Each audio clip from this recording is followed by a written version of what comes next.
Hello everyone, இன்றைக்கி சூப்பரான டிஃப்ரெண்ட்டான ஆரோக்கியமான ஒரு பாயாச ரெசிபி தான் வந்து பார்க்க போகிறோம்.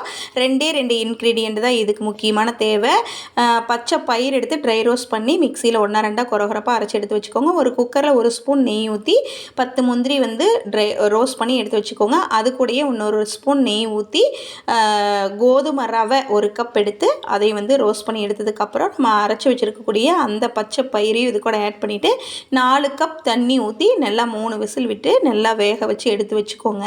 அது கூடயே நம்ம இனிப்புக்கு தேவையானது இன்றைக்கி நான் வந்து நாட்டு சர்க்கரை யூஸ் பண்ணியிருக்கிறேன். உங்களுக்கு தேவைன்னா வெல்லம், கருப்பட்டி எது வேணாலும் நீங்கள் வந்து சேர்த்துக்கலாம். அவ்வளவுதான். இது கூட கொஞ்சமாக ஏலக்காய் தூள், நம்ம வறுத்து வச்சுருக்கக்கூடிய முந்திரி இதெல்லாம் சேர்த்துட்டு லாஸ்ட்டாக வந்து பால் ஊற்றுங்க. ஃபஸ்ட்டே சேர்த்துட்டிங்கன்னா நாட்டு சர்க்கரைக்கு எதுக்கு அது வந்து திரிஞ்சு போயிடும். அதுக்கப்புறம் உடம்பு குளிர்ச்சிக்காக பாதாம் பிசுன்னு ஆட் பண்ணியிருக்கிறேன். அவ்வளவுதாங்க. சூப்பரான ஒரு டிஃப்ரெண்ட்டான ஆரோக்கியமான பாயாசம் ரெடி.